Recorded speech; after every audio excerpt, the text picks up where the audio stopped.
Hey everyone, David here, and I've got some exciting news to share. I've decided to write a book, and I've entitled it Psychosocial Hazards Are Real. The book is intended to help clarify the fact that psychological safety cannot be achieved without paying attention to the psychosocial hazards people are being exposed to. Despite how much individuals might be interested in treating others with kindness, dignity, and respect, many cultures are so full of psychosocial traps that no psychological health and safety effort can ultimately succeed. But to address psychosocial hazards, you first have to know what they are, and you have to have some idea what to do to address them.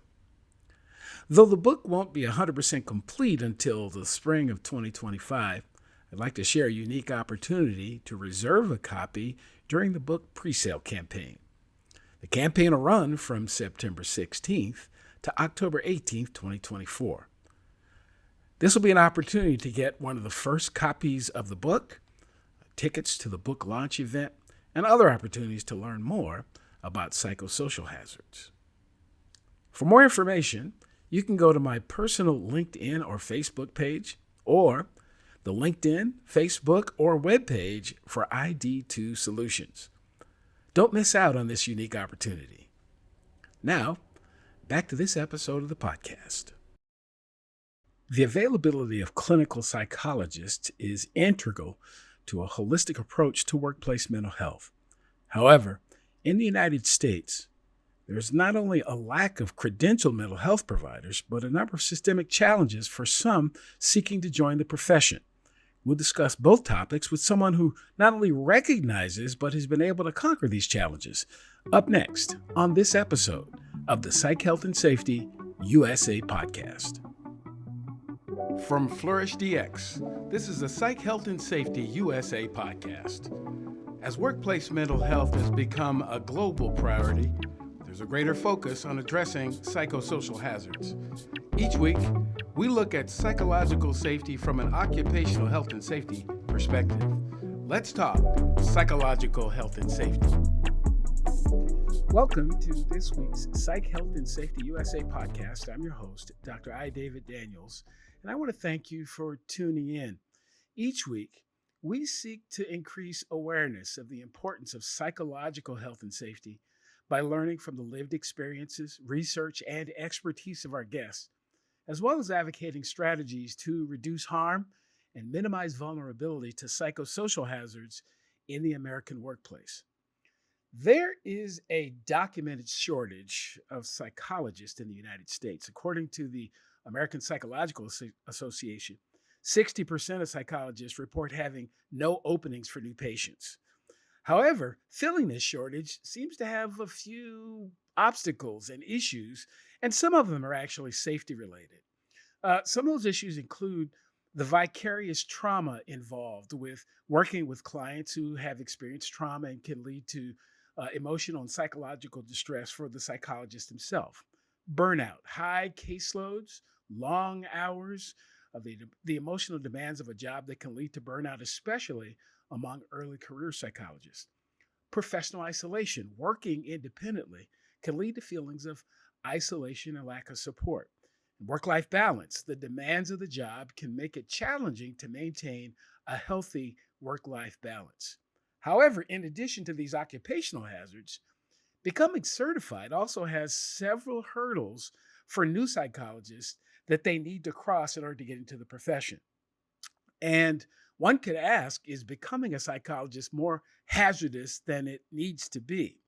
So to focus on that conversation, I'm honored to have someone who not only understands some of the challenges, and we're going to get into some other interesting details, some challenges about the profession, but has been able to conquer those challenges and is providing service to folks in her, certainly in her client load.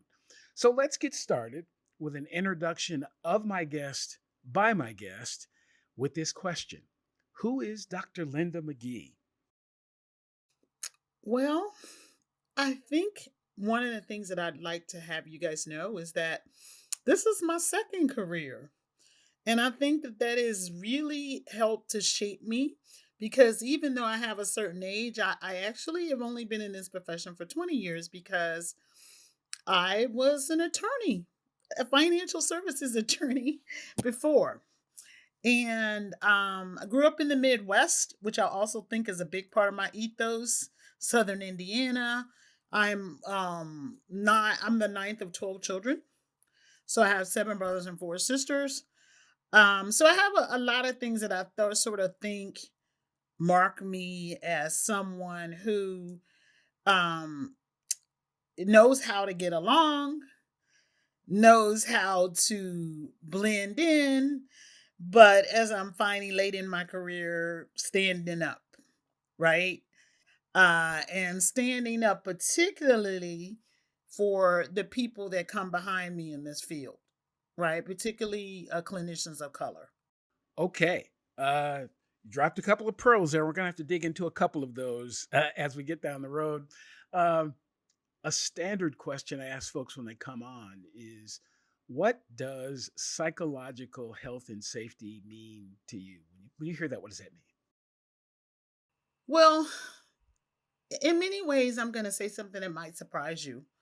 But at the heart of it, I feel like it's agency, right? Like you have control over your destiny. You have control over your mental health and well-being, and it just becomes one part of your functioning. Now, obviously, it's a pretty important part. And as I tell parents, it comes first. It can't come before your grades, before your, even your spouse or whatever. It has to come first. Only good flows from good mental health. It's a sense of psychological safety, feeling like that you can express yourself and be taken seriously and considered. Um, it is about having the relationships you want and breaking generational curses, as Beyonce said on a TV show. And It's the ability, like I said, to build a family, even though you yourself might come from a place that wasn't conducive to, or you didn't come from a good family that was strong. So all of those things in a sort of an untidy way is like psychological health, psychological well-being, and I kind of blend them all together. Right, right, right. Wow. So you mentioned a little in your introduction that you this is a second career for you. I too, this is a second career for me as well. Um, but you said that you started off as an attorney, and you've now ended up in the psychology field. So was there a particular experience or set of experiences that caused you to make that shift? Because to be quite honest, I don't know that I've met someone who's done both. I used to go, I would worked in banking enforcement, which is an area of regulation that has to do with finding bad actors within banking organizations, directors and officers, negotiating orders with against them and institutions. So in an enforcement division in the federal government. Um, I figured out early on in my career that when you go to graduate school right after college, sometimes you really don't have a really defined idea what you want. You sort of let what people say, you think about the money, you think about all the things that you do when you're in your 20s, right? And for me, I was pretty particularly young when I went to college and finished law school, just shy of 25. And so um I will say that I picked it because I thought I would be good at it and it would be a good career. Early on in that career, however, I realized that I was enjoying aspects of my life after work more than I was enjoying work.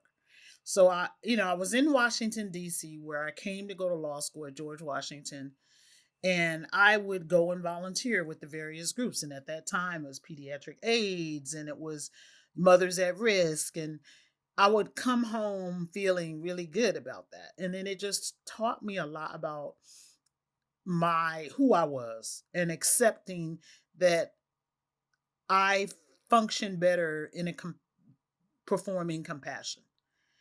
Right? It doesn't mean that I wasn't a darn good attorney, because I was, and I can fight. But I think that fundamentally a person who wants to put things together and put people together and see people thrive more so than creating dissension and litigating cases. And so I really decided that that wasn't really playing to my strengths. So I had decided to go back to school, but I was still a little bit unsure about it. But it just so happens in the first days of um when I went back to the doctoral program, 9/11 happened. And I was, basically running for my life on that day because I was a pretty senior banking official. And I won't bore you with the gory details, but let's just say literally, I was running for my life. And It just really solidified in me that I should do what I wanted to do and I shouldn't let people's expectations of what I should be doing govern. So I started and I didn't know if I was going to stay in, but after that happened, I decided that I was going to do that for me. Do that program, do that doctorate for me, right? Not my family, not black people. I was going to do what I wanted to do, right? And of course, a lot of people were telling me, like, why would you go from that field to psychology? You're not going to make any money. It's going to, it's like lower prestige and all the things that people say to you. But I followed my heart. And I am eternally grateful to have had that opportunity to do that, right? So I went back to school. I had a 2-year old on a hip, one hip, when I went back to school. And he was a tiny little guy, and now he's 6'5". And But I went back to school with a 2-year old, and I finished. And I just started to move up and to progress in my field and find my voice. And um, I live in a, like I said, I live in a perpetual state of gratitude because I love psychology because it offers you basically unlimited opportunity. You know, at first I wanted to do, work in schools, and then I wanted to do private practice. Now I want to speak, write, and think, and host a podcast, which I have coming out. And I want to advocate for the younger psychologists. So, it just offers you so much opportunity to basically do what you want to do. Right, right, right. Wow. So it sounds to me. I often have conversations with folks who switch careers because the last one was kind of was so utterly traumatic that they couldn't stay there. And but there are others, and I, not to necessarily put words into your story, but it sounds like it's not that that one was bad, it's that you felt a draw to something in addition. It's not that that was horrible, and it's That is absolutely correct. Because I mean, I'm gonna go ahead and admit that I'm ambitious. Right? And the reason one of the things that I ways that I knew it was time for me to go is that I was in banking, and in many ways at that time banking was less political. And so I remember doing some work on transition when there was a change. I was working working for the Democratic director of the agency in the Democratic slot. And the Republicans were elected, but we were working basically on teams, and they asked us all, like, did we want anything? Right? Because there's only so many people that can fill some of these slots, right? And some of them can't really be political because the knowledge is so specialized, or it shouldn't be anyway. But I just remember thinking, I really don't want anything, right? And that's when I knew that I was done because I always have the next goal. I have been looking to go back to school, and that just confirmed to me that it was time to go. right? And I want to make sure that I go back to address your point about careers. I wouldn't be where I am in psychology had I not been an attorney. Because was a litigator for a long time, and so I had to learn how to think on my feet. I had to be an excellent writer. I had to be articulate, and to be able to concisely convey information. And those things I feel like are invaluable for me. And I also was in leadership. So when I have assumed leadership in this field, like the president of Maryland Psychological Association, and now I'm president of a division, a section of the APA, the assessment section. And so in order to assume those positions and to be effective in those positions and to help in the advocacy role, I feel like the legal career sort of set me up for that. And kind of, there are a lot of there are several in this country, a couple hundred that are lawyers and psychologists. And like I said, I just really feel like it has been invaluable. So I'm one of those people that doesn't really put down law like a lot of people do, and joke about it. I really do think it has put me in a awesome position in psychology. Right, right. And I have to ask this question because again, this is where it gets really interesting for me. Would you say that it was how you were built and how resilient you were that helped you make the transition, or was it the attraction of doing the other thing, or is it a little bit of both? Uh, I am resilient. I come from a resilient family, and I have resilient, awesome parents.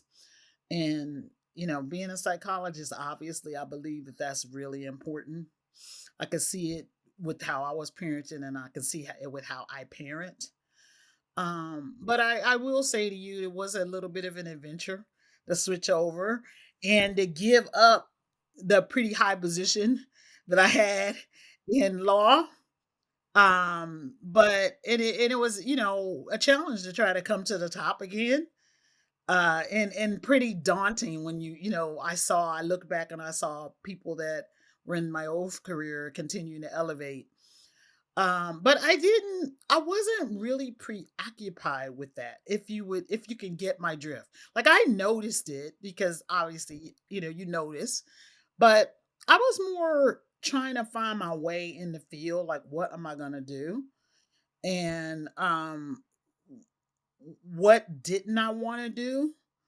And one of the things that became obvious really clear to me is I was kind of like being pushed toward forensics, where I would work in court-based cases, and I do a little bit of that work, but that's really not where it would have been very easy for me. The government agencies are dying for them, particularly like FBI and some of the other places, and could have had a pretty high paying job.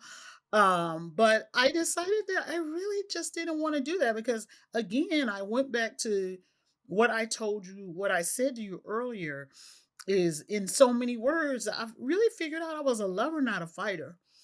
And I'm better at that, right? Bringing together, building up, encouraging.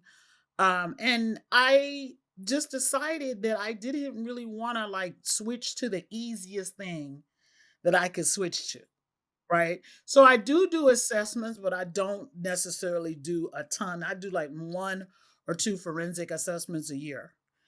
And so but then it like I said, I have the flexibility to be in documentaries. And I've been afforded opportunities to be speaking right on parenting and youth, and then within the field do a lot of work within the assessment community, whereas in the public I'm sort of known for talking about parenting, the mental health of Black children, how to process all the things that our children have had to process in the last 15 years, rising suicidality among African American youth. So I've had the opportunity to do all of these things. And I can't say that any other field would afford me that.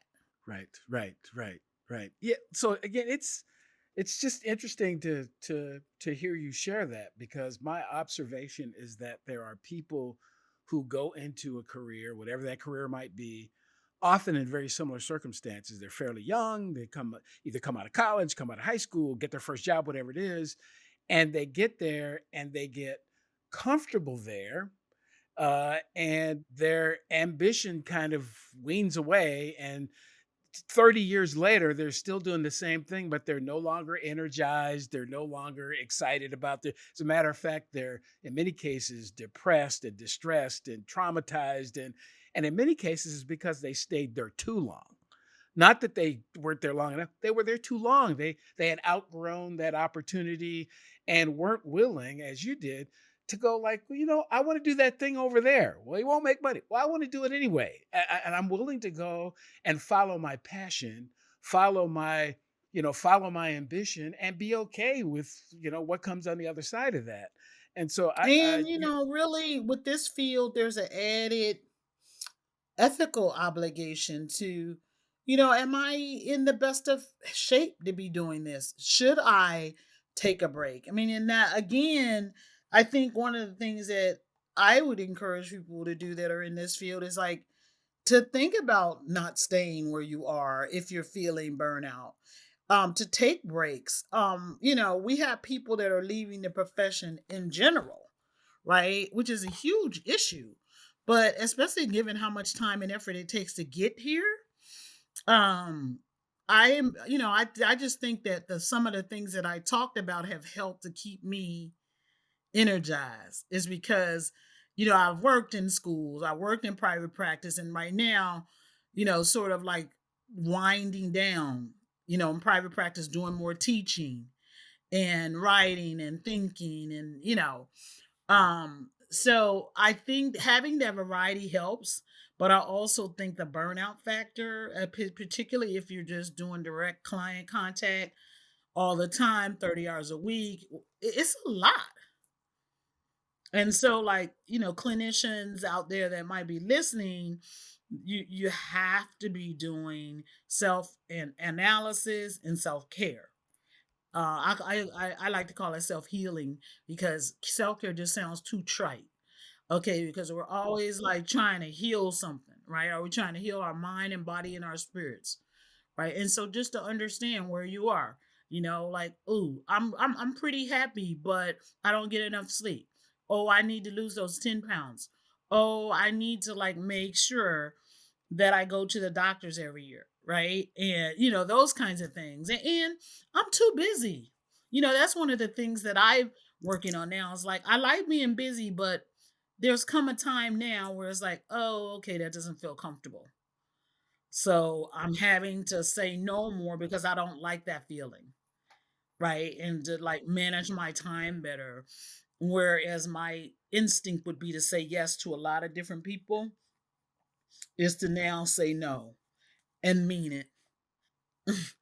So that, and that's in my presentation that I do with women, is that one of the biggest things, ways you can take care of yourself, is the power of saying no. You know, and how to do that, because as women we're sort of conditioned to say yes and to be people pleasers. Yes, yes, yeah. I read a book just recently. The title was "Stop Being a People Pleaser." So, and I think I may have learned that. I was raised by a single mom, and I think the model that I Now she had was was out there doing it all, wasn't she was she? doing it all. Yes, and I and my siblings, there were seven of us, and we had that kind of thing going on, trying to be all things to all people, but you can't. I mean, the You first can't. person you have to be And you something to end is to up and you yourself. ended up not being true to yourself. That's right. That's right. That's right. Absolutely. But that's a part of trauma too, right? Is that, where we're trying to please everybody, do everything that what other people want us to do. Right. Right. It can be Right. generational, in other words. Absolutely. Absolutely. Do you need more psych health and safety in your life? then head over to the FlourishDX Academy for several free on-demand e-learning courses. If you're an internal professional, follow FlourishDX on Eventbrite to register for any of our free fortnightly interactive webinars. Our flagship professional practice program is also exclusively available for internal professionals. The 12-week course blends theory, applied practice, and interaction with other professionals through live lectures and a monthly community of practice session. Find out more about all these learning opportunities or inquire about a bespoke in-house training at the FlourishDX Academy. www.45003.org. Now back to this episode. Well, so tell me, for a little bit of psychology 101 for folks who may not have delved into the topic. So what's the difference between a therapist, a psychologist, and a psychiatrist? Okay. So I'll start at the latter. A psychiatrist is a medical doctor. So they go to medical school. And when they get out, they specialize. Well, after they finish medical school, they specialize and do residencies in psychiatry. And in this country, a lot of psychiatrists um, do therapy, but most of them are medication management people. Management. They diagnose and then they prescribe. So they sort of have a medication functioning. Some of them do therapy and they do talk to people beyond the medication, but the vast majority of psychiatrists are prescribers and prescribers only. So then you have a psychologist. So a psychologist either has a PhD or a PsyD. PhD is research based and PsyD is clinically based. And they provide treatment, right? And they can be consultants and all other things, but their main role is therapy. And I've always, up until this point, I've always done therapy and assessment. So therapists can be a social worker, a counselor, a psychologist, anyone who has a psychotherapeutic or a therapeutic relationship with someone.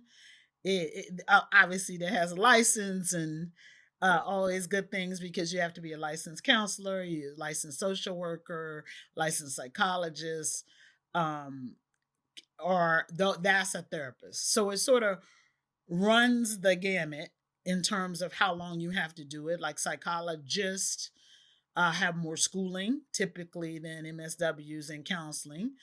Counseling can go 2 to 3 years, MSW 2 to 3 years, and PsyD and PhD are typically on the 3, 4 plus years of experience. And psychologists generally do more assessments, which is what like I said, I specialize in, than the other groups, like by licensure and by training. Sure, sure, sure. And you also have again, thankfully, talked a little bit about, I would guess that this crosses across all three therapists, psychologists, and psychiatrists, that there's a need to pay attention to what's going on with you in order to provide service to other people. So if you what are some of the the areas that folks in the mental health field themselves, um, do you think they do a good job? Some do a good job, some don't, of addressing their own mental health kinds of issues. So do how does that work? So do therapists have Most therapists? most do, and some don't. Where I think that there are people, particularly in COVID, we saw the strain that was put on psychologists and mental health workers in general. And there is more talk about vicarious trauma, which is, you're sort of encompassing and taking in the trauma of of your clients, and burnout. You used a lot of terms, and I just want to make sure that we cover them. Vicarious trauma is the trauma that you take from dealing with the trauma of the person across from you.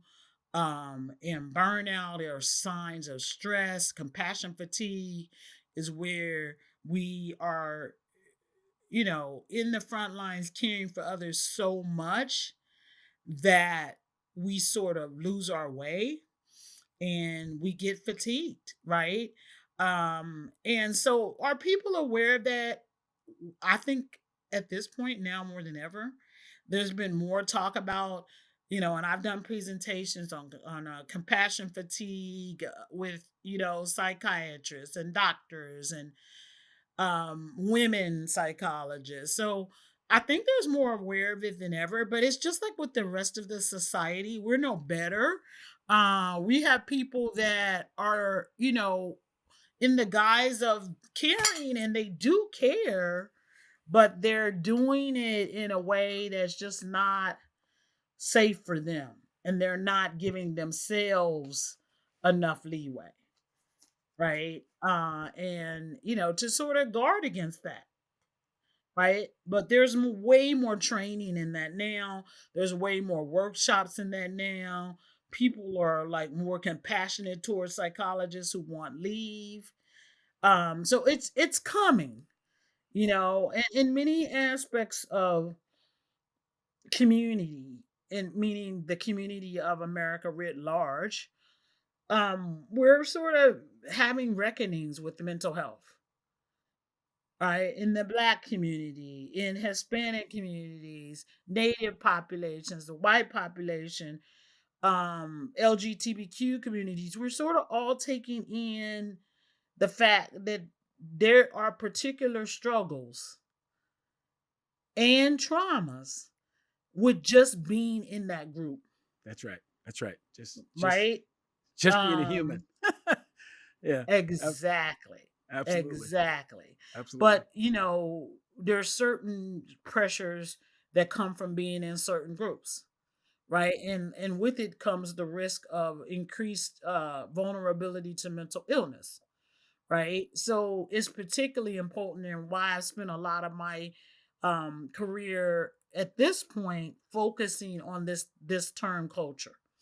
Right. And how we get these cultures, how we're assigned to them, and what are and how are they imposed on us sometimes, right? I'll just, give you an example that comes to my head, like the one drop rule, right? So like if you're assigned to be African American, if you're any part African American, it can go way, way back. And that's by sociological fiat more so, and political fiat more so than any kind of biological reason why that would be, right? um and I'll say something else that is equally as controversial, because I might as well, why not? Is that the protests around LGBTQ communities wanting to define themselves, and wanting to be referred to in a certain way, have sort of pushed a lot of backlash, right? So we don't always get to define our culture. But I have just been fascinated. I mean, obviously I started off from, well, I not obviously, but I started off from the perspective of race.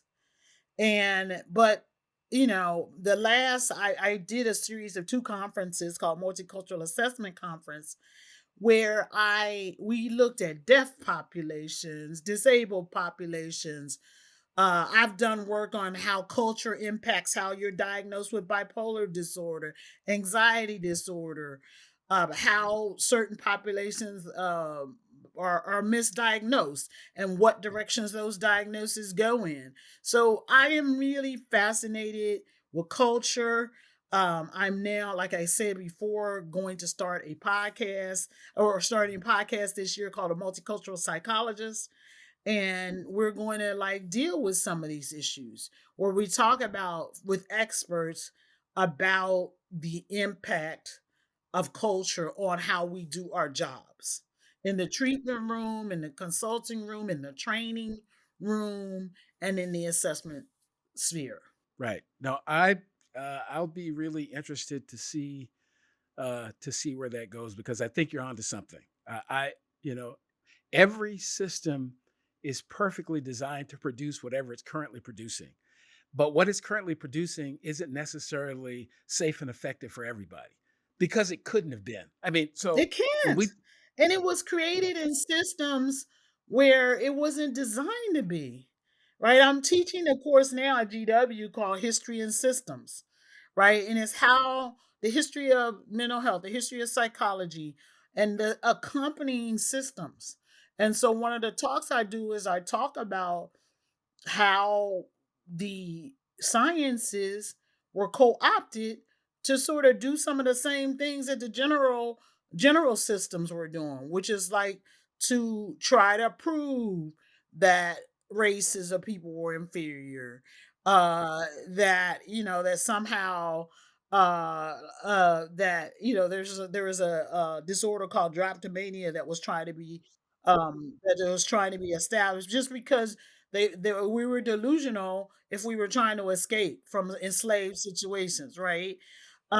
So I have a timeline that I use in that talk, and it talks about this thing called scientific racism, right? Where science was used, pseudoscience was used as a way to sort of prove um superiority of the white race of men, and um how even leaders in our field are associated with it, right? Eugenics and things like that, which is the combination of the supposed alleged combination of genes to sort of make these superior humans. So these are hard talks, and I've been in the process of doing them for years, but I feel like this. There obviously there's pushback, but there are clinicians and humans out there that are trying to think and grow and expand as humans. They're trying to serve their clients to the utmost capability that they can, and they're ready to listen and grow like all of the rest of us, right? Because we're all dealing with these aspects of culture, race and ethnicity, LGBTQ status, um, all kind economics, right? And we're all dealing with these issues, trying to do, or at least theoretically trying to do better what's best for them in terms of our treatment and our assessment. Yes, yes. So you mentioned earlier, and I mentioned a little bit before we came on that the first time I heard you speak was on another podcast that was talking about something I had no awareness of whatsoever. That again, despite the fact that we have a shortage of mental health providers on the one hand, there is a process, the process of becoming credentialed in psychology seems to have some issues. And it seems to have issues for some people more than it has for other people. So, could you share a little bit Yeah, I mean, about that? let's pull back a little bit and look at this from 30,000 feet. It's hard to become a psychologist, period.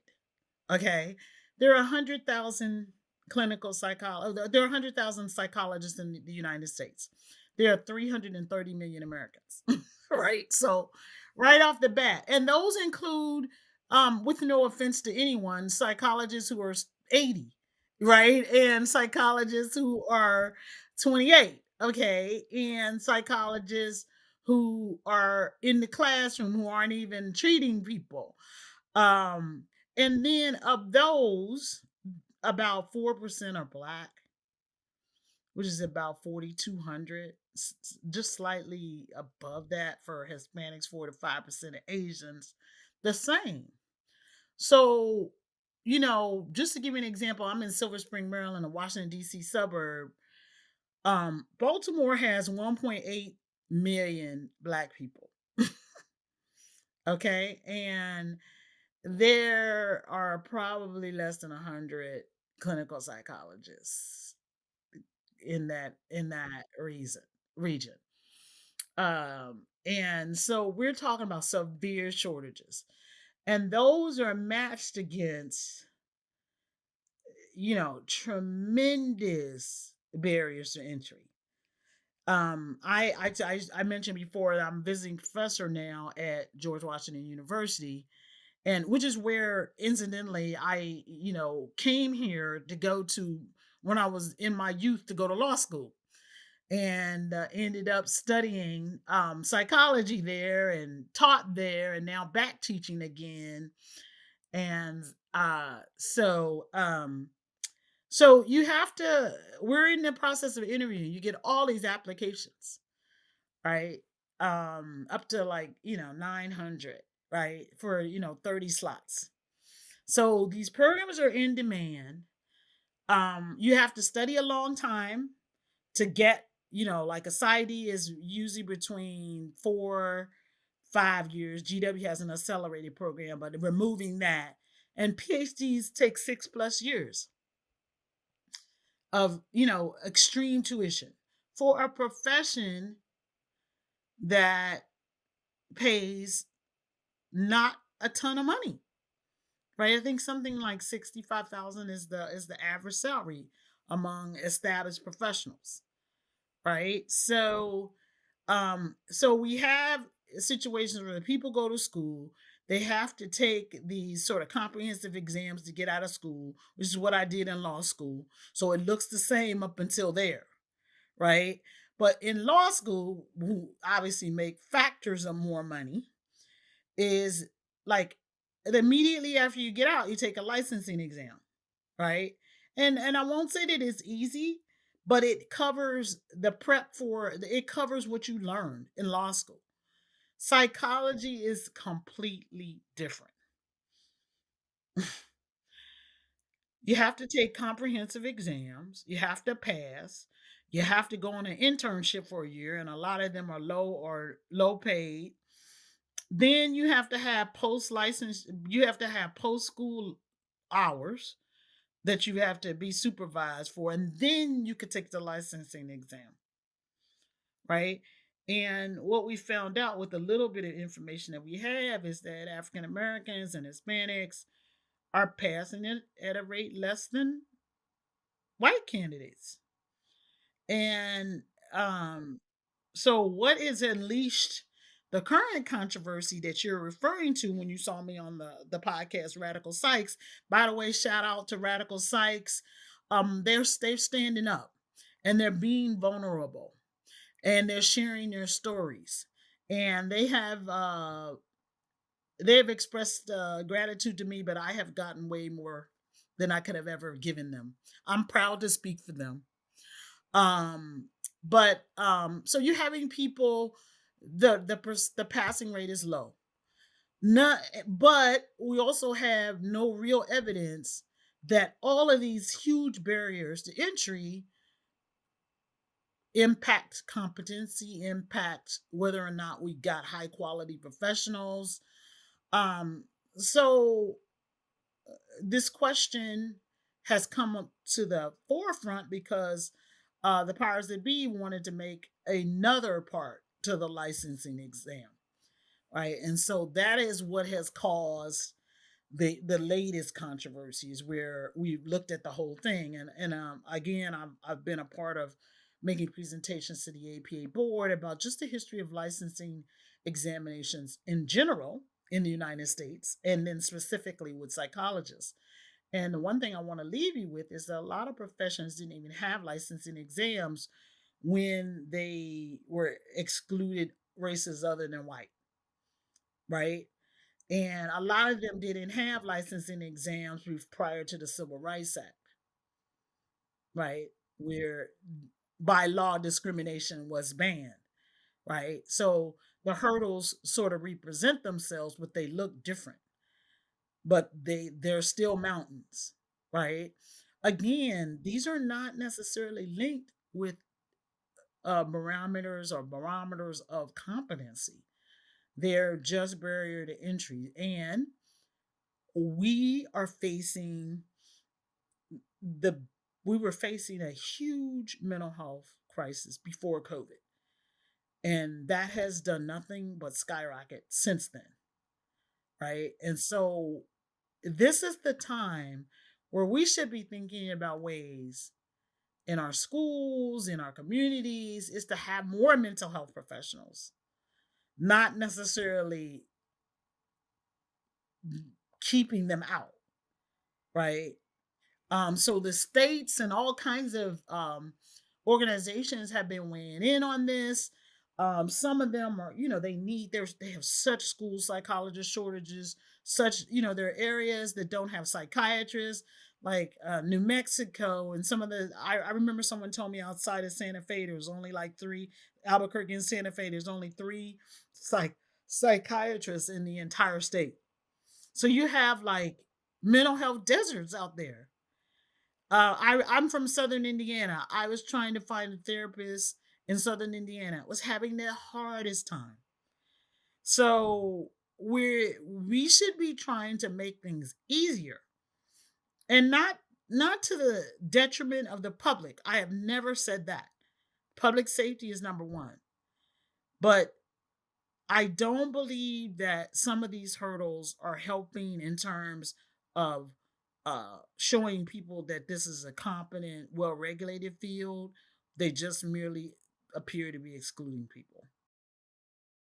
This this situation that you described sounds similar to a number of other occupations. We as a country lack surge capacity, and that's what the pandemic showed us in many ways. I say that the pandemic didn't change as much as people want to give it credit for. It just kind of exposed a bunch of stuff that was already there. Right. It exposed the fault lines. It exposed that we were dealing with some systems that held up pretty daggone well, and some that didn't hold up at all. Okay. And it wasn't even close. That's right. That's Right. right. That's right. That's right. Now, we did a pretty good job of keeping the country fed. We didn't do a pretty good job of keeping them safe, right? And we lost almost 1 million Americans, right? And we particularly didn't take care of our elderly. And that is a yard that's a pretty significantly negative yard marker of humanity when we don't keep our elderly safe. And you know but this whole thought that looking at our regulatory structures in terms of mental health, it's just, we had 50 different licensures for 50 different states. And I was part of the effort in Maryland, at least, to bring in this thing called Psych, where now there's upwards of 40 states in there where you could at least practice over telehealth, right? In the states that are in the compact, right? Before, if you were in California, I couldn't talk to you unless I had a California license. Yes. And so, there are compacts that are coming across in other professions, mental health professions too. But at least it gives you an opportunity to, like, if I'm seeing your kid here in the Washington D.C. area, and then she goes to UCLA, or she goes to UMass, or she goes to UConn, then I can see her, right? She doesn't have to switch therapists. I just do telehealth, right? So there are things that we can be doing. We can take a look at some of these barriers to entry. I guess I'm not personally absolutely opposed to licensing exams, but I do think that there's too much postgraduate requirements, and I think that they should be significantly shortened. Right? Like, after you do an internship year and you should be able to take the licensing exam, right? And you should be able to go right out there and practice, right? There shouldn't be like post internship hours requirements. All of this is just too much, and it excludes people from even trying. You know? Right. Right. Right. Yeah, again, as I said, every system is perfectly designed to produce whatever it's currently producing. So, on the one hand, yeah, we have these shortages, but on the other, we have our commitment to the way things have always been. And somehow we need that fixed. We need systems that are going to get us the outcomes we're looking for, not simply get us what we've always gotten, because Some of that Right. old stuff And don't work anymore. I am not so arrogant that I believe that psychologists are the answer. I think that we should be the needs are so great that we should have every aspect of society involved. Everybody may not be able to get a therapist, but if there's a group, a church group that's sponsoring a boys group, if there is a rite of passage group, right? If there are mental health workers that are and teachers that are trained in schools with mental health first aid to know how to refer children when they see signs.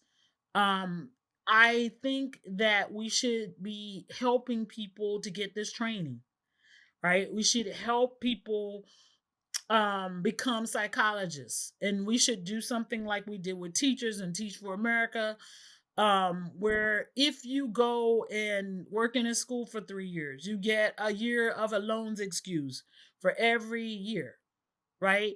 We need to beef up HBCU training and programs, right? Like we need more programs where traditionally African Americans and have been trained, which is within HBCUs. Right? We still are producing vast majority of lawyers and doctors or people that started off in HBCUs to this day, right? I actually went to predominantly white institutions the whole time, but I'm fully support and recognize what the HBCUs do. They take kids that some of them are immature, some of them are, world leaders, and everything in the middle, right? And they produce professionals. They produce confident, competent professionals. And I can't say anything more about them, right? And not to say that they don't have any faults, but I look at the bottom line and I look at how they are performing and how they've taken the money and the focus that's been on them in the last years, and they're making good use of it. But my point in terms of mental health is that we need more doctoral programs housed in those places. Okay, well, there. Wow, that's a lot to consider. It is a lot, and like I said, it's not all lacking in controversy, but That's okay. That's okay. I, So if folks um, want to continue this, to hear more from you, to learn more about the what's coming up for you next, what's the best way to follow you, to connect with you, and to get more information from you? I'm everywhere online. I'm everywhere online. I'm www.linda.mcgee, www.linda-mcgee are my speaker sites. I have a private practice site, Dr. McGhee and Associates. You anywhere you any contact box you see will send me an email. Okay, so if you want to invite me to speak, if you want to consult with me, you can reach me via all of the social media outlets at Linda McGhee. It's typically Linda McGhee or Dr. Linda McGhee. The upcoming podcast, the Multicultural Psychologist podcast, it's going to be it's on social media already at the Multicultural Psychologist, right? Where I will be not in addition to putting out a podcast, I'm going to start communities where we talk about the latest research. A lot of research on culture is coming out now. We're in a real renaissance. And so I want to sort of be able to publish a couple of times a month research. And so even though it's geared toward clinicians of some kind, I feel like that parents and schools and all kinds of entities would be able to benefit from understanding how, when we treat culture, are we doing it at the highest ethical standards? Are we thinking about, like you said earlier, are we adapting? And what are we measuring when we look at people from different cultures? Right. And that's another thing that is a sort of an interest of mine, like with IQ and some of the and personality, how we can sort of fall down the rabbit hole of misdiagnosis. Right. So my next appearance is February 8th, I think. at the Decolonizing Psychology Conference at Hampton University. And so I'm also doing training on IQ with teachers from school districts in Texas later on in the month. So my speaker calendar is full. And again, I'm out there doing some of the things that I love. And I thank you so much for giving me the opportunity to come on today. Absolutely. Dr. McGhee, thank you so much for your contributions, for the wealth of knowledge that you have to share. And I'm going to encourage folks to go out and follow you and see what else they can find out about what Dr. McGhee is into. So if you're watching or listening to this podcast for the first time, welcome. I hope something you've heard will bring you back to a future episode. Previous episodes of the podcast can be found at psychhealthandsafetyusa.com. You can watch, like, subscribe, and share the podcast on the Flourish DX YouTube page. And please do join the Psych Health and Safety USA movement by connecting and becoming a subscriber on LinkedIn. So until next time, stay tuned and look out for the next episode of the Psych Health and Safety USA podcast.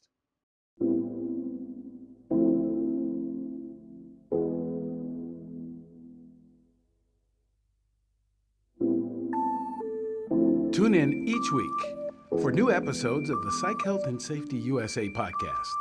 If you have a story or know of one that needs to be told, reach out to us on LinkedIn or send an email to David at id2-solutions.com or go to the Flourish DX website at flourishdx.com. We'll see you next time.